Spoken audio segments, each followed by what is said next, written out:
Every frontier story you have ever heard puts the wolf at the center of the danger. The howl in the dark, the eyes catching lamplight at the edge of the trees, the reason grown men kept a rifle across their chest while they slept. But if you go back and actually read the letters, the trail diaries, and the county records left behind by the people who lived on the edge of the wilderness, wolves barely show up at all. What shows up instead, again and again, is cold, wet clothing that never dried out, a fire built too close or built the wrong way, a river crossed at the wrong hour of the day. The men and women who died out there did not die from teeth and claws. They died from ordinary mistakes, mistakes that had nothing to do with wolves and everything to do with misreading the real danger standing right in front of them. By the end of this video, you will understand exactly why that myth took hold, what it cost the people who believed it, and which quiet, unglamorous habits actually kept a frontier family alive through a hard winter. Before we get into how that myth got started and what it covered up, take a second and hit like on this video, and subscribe to the channel if you have not already. We go through the real history behind frontier survival every week, the version that never made it into the movies or the campfire stories. Start with the animal everyone blames. Gray wolves once ranged across almost the entire North American continent, and frontier families absolutely lived alongside them, sometimes within a mile of a den without ever knowing it. But documented, confirmed attacks on adult humans by healthy wild wolves in North America are astonishingly rare across the entire historical record, and the handful of cases that do exist almost always involve an animal that was already sick, starving beyond anything natural, or cornered with no escape route.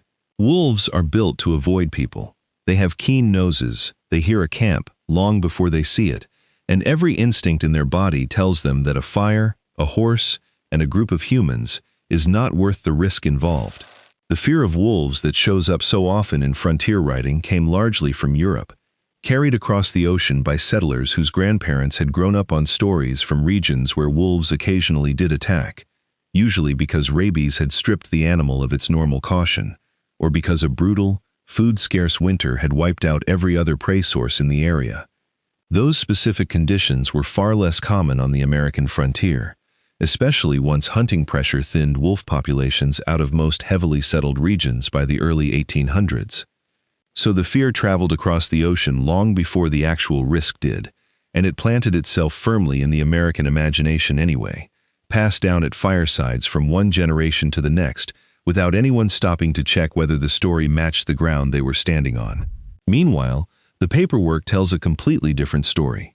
Coroner reports, mission records, and trail company logs from the same decades are full of deaths from cold, from disease, and from accidents. Wolves show up almost nowhere in them.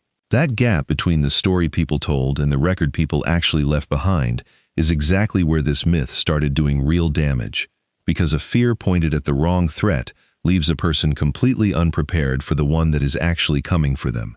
If this is new information to you, that is exactly why we built this channel around it. Tap subscribe now so the next one lands in your feed automatically. Look at any serious study of frontier and overland trail mortality, and one cause dominates every other cause combined, by a margin that would surprise most people today. Disease. Cholera alone, spread through contaminated water at overcrowded river crossings and campsites, killed far more travelers on routes like the Oregon and California trails than every recorded animal attack put together. And it often worked fast, sometimes killing a healthy adult within a single day of the first symptoms appearing. Dysentery, typhoid, and simple infected wounds followed close behind on that same list, and none of them announced themselves with a howl or a set of tracks in the mud.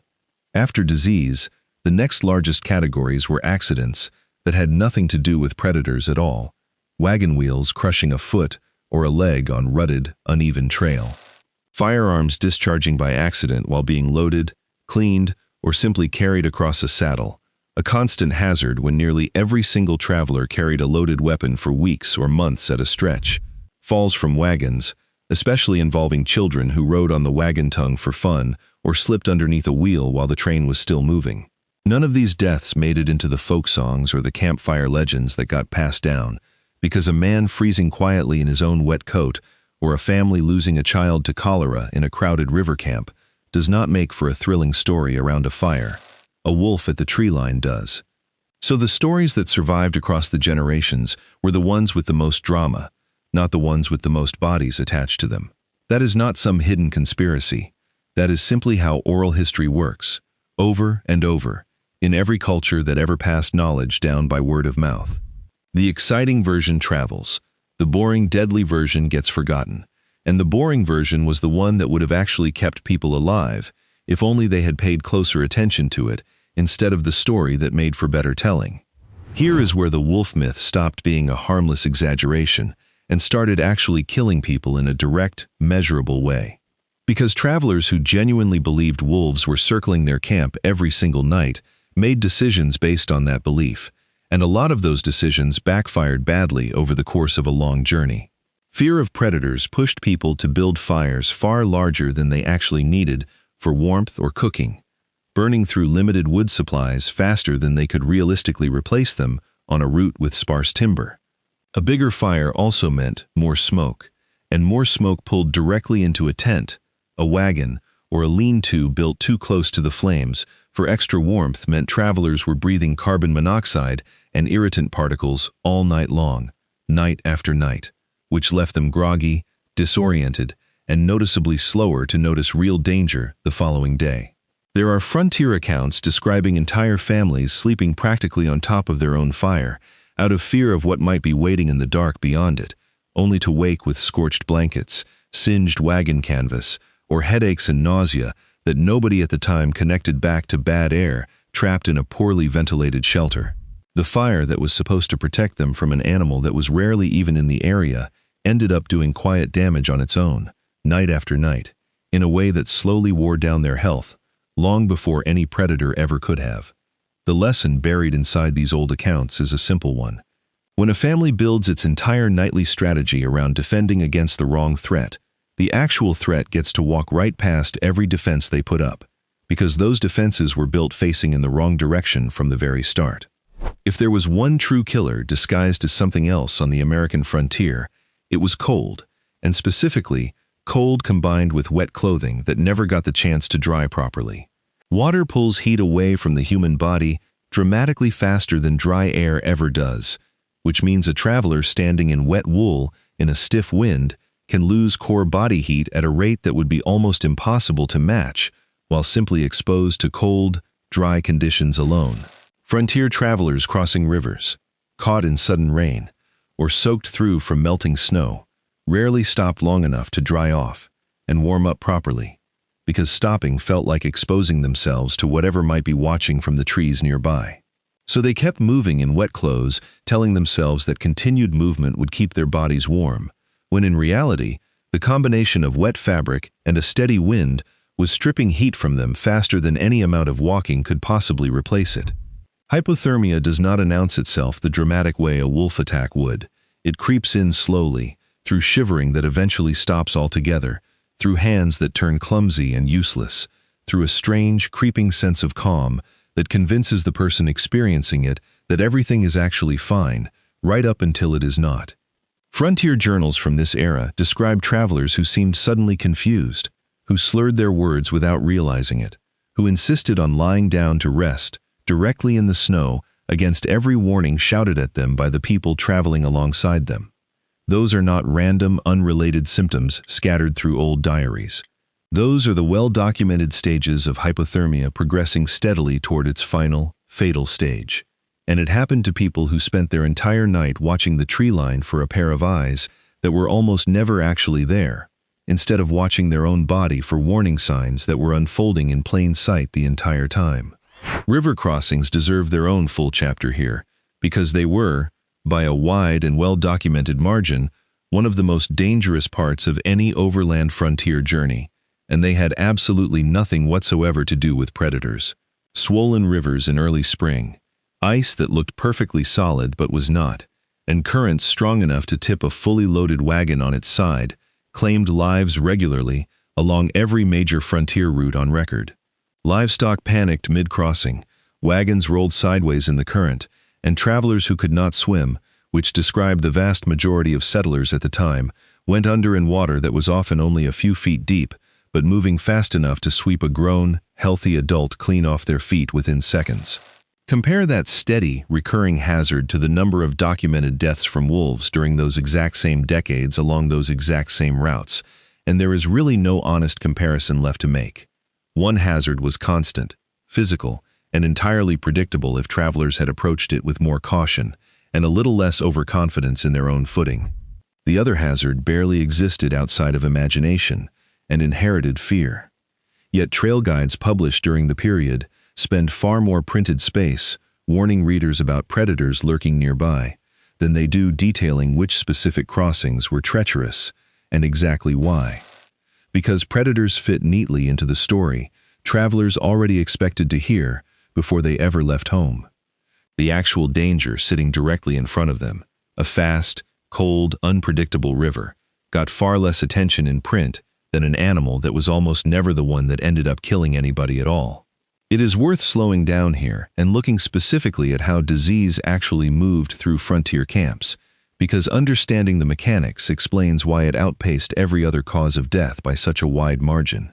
Cholera spreads through water contaminated by human waste, and on the overland trails, hundreds of wagon parties were drawing water from the exact same limited stretch of river or creek, often just downstream from where earlier travelers had camped, and used that same water for cooking, washing, and sanitation.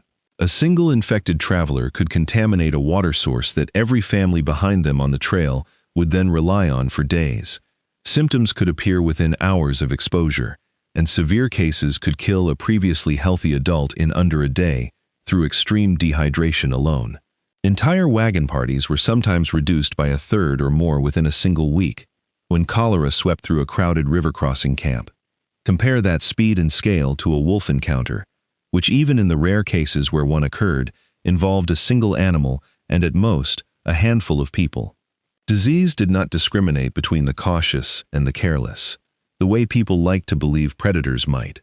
It simply followed water, and water was something every single traveler needed daily, which made it nearly impossible to avoid entirely, no matter how careful a family tried to be.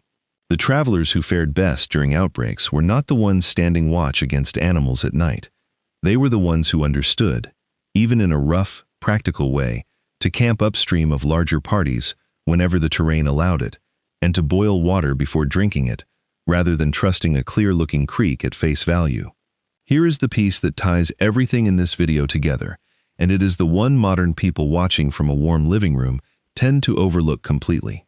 Every single hazard covered so far, wet clothing, an overheated and smoky shelter, a river crossing gone wrong, gives the human body a clear warning before it actually becomes fatal.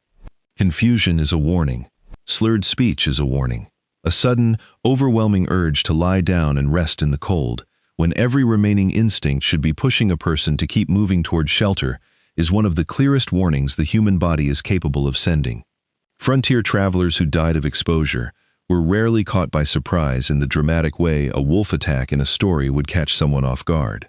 Their own bodies were telling them something was seriously wrong for an hour or more before the final collapse actually happened. But they had spent their attention scanning the dark for a threat that almost never showed up, instead of paying close attention to the much quieter, much more reliable signals coming from inside their own body the entire time. That habit, watching the wrong thing while completely ignoring the thing that actually mattered, is the exact pattern that shows up over and over again in the surviving record of who made it through the frontier and who did not. The survivors were not the people who feared wolves the most or built the biggest fires out of that fear.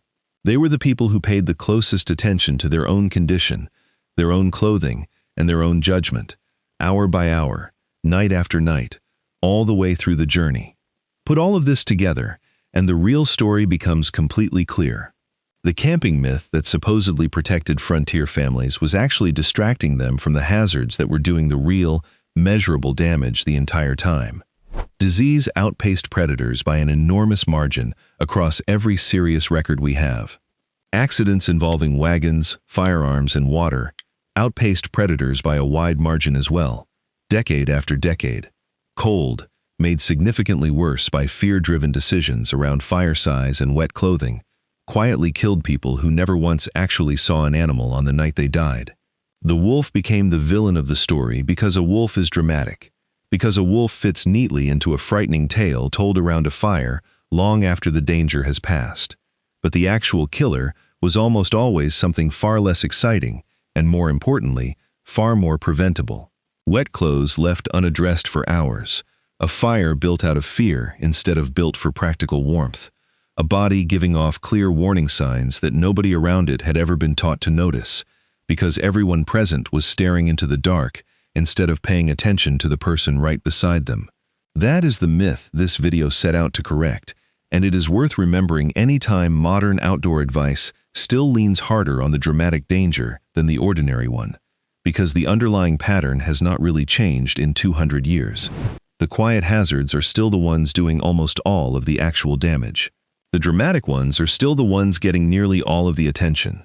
If you learned something new watching this today, do us a favor and hit that like button right now, and share this video with someone who still genuinely believes wolves were the biggest danger our ancestors faced out on the trail. Subscribe to the channel so you catch the next video breaking down another frontier myth that never quite matched the historical record it claimed to come from. Drop a comment below and let us know if your own family passed down any stories from this era, and whether wolves ever actually came up in them at all. We will see you in the next one.